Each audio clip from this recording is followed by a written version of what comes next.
So this morning in the office, Carl made an offhand comment which got me thinking. It was on the back of this grooming gang report that has come out, and obviously the winds have shifted, and lots of people are running away from their former position and saying all sorts of things that would have been considered grave heresy only a couple of weeks ago. Actually, maybe Tommy Robinson had a point all of this time. Maybe the grooming gangs really were overwhelmingly Pakistani. Maybe there really was a massive cover-up and all the rest of it. And Carl's observation was that the last people left defending this appears to be middle-aged white women. Specifically left-wing, of course, middle-aged white women. And once he said that, I couldn't help but notice it, and I started scrolling my feed, and indeed, that is the case. The last bastion of defence for the grooming gangs is middle-class white women.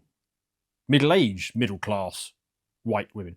And why is this? So I had to put up this post to try and sort of see if I could pick through what's going on here. And honestly, the phenomena is a bit strange for me because, I grew up in a time where, as a young man, I remember the key debate of this, and these type of women specifically were very enamoured with the whole debate of victim blaming.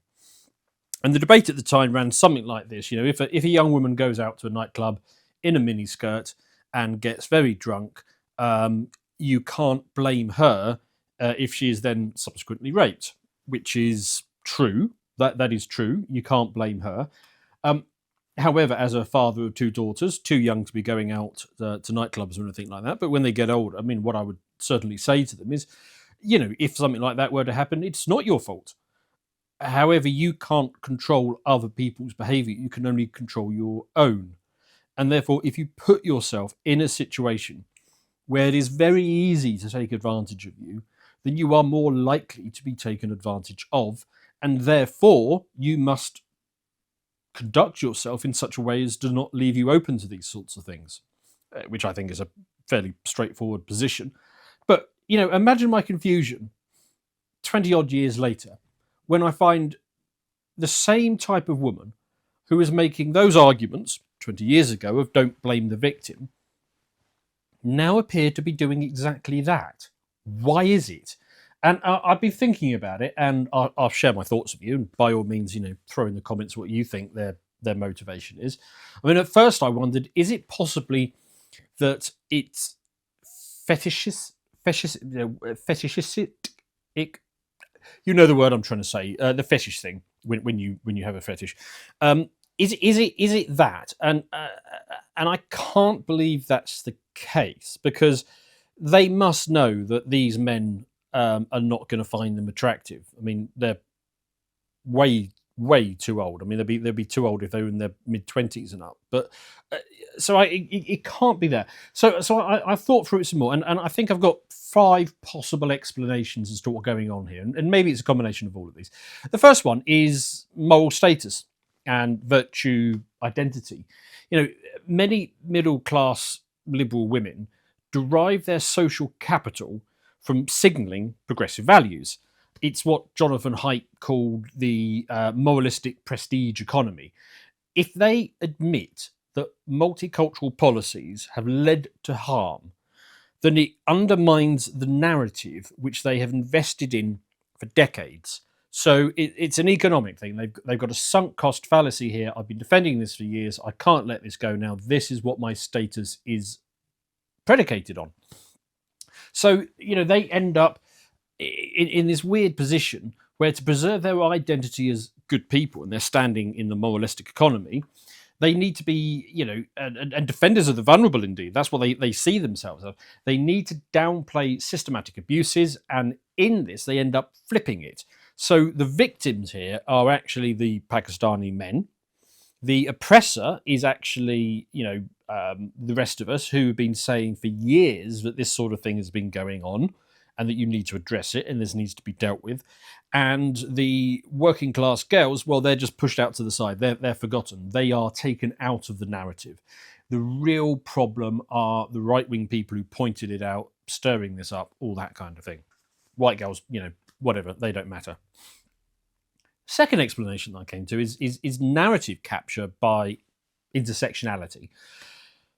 In the intersectionality framework, it ranks competing hierarchical groups for the oppression Olympics, effectively. And in the oppression Olympics, race trumps gender. So if you're accusing Pakistani men of harming girls, well, Pakistani sits higher than girl, and therefore you're going to have to go with that. And in this case, that's why they often emphasize the perceived dangers of a far right backlash, more than the abuse itself, because they are the perennial villains in this. Another one might be just good old fashioned class distinction and in group bias. The victims of this were overwhelmingly white working class girls. They are a demographic which is openly disdained by the metro elite. They're ignored by the bourgeois progressives. And the liberal elite reflectively distrust police, tabloids, lower class concerns. They see them as reactionary. They see them as knee jerk. They're opposed to any narrative that seems to validate any sort of populist worldview or nationalist critiques. And for them, it kind of has to be that what's gone on here is just a regrettable aberration. You've got to mute it to avoid empowering the wrong people. Another potential explanation is that it's just career and social survival. Academia, media, NGOs, the civil service, they're absolutely dominated by this demographic, white, middle-class women. And their careers thrive on adherence to the ideological orthodoxy of diversity, equity, inclusion.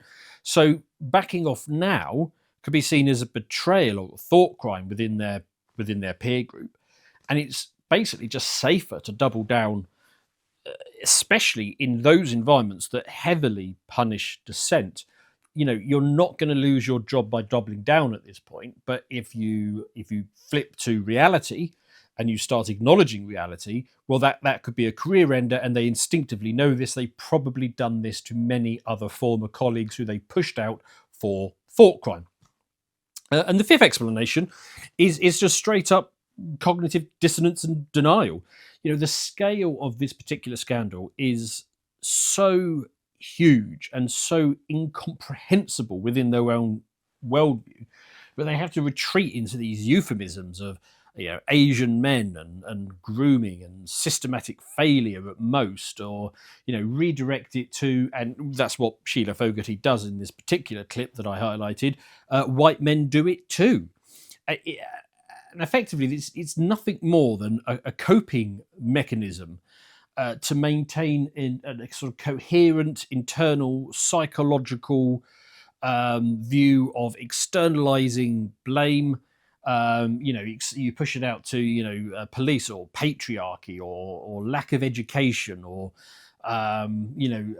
socio-economic factors, whatever it is, rather than facing the core issue, which is ethnic and religious.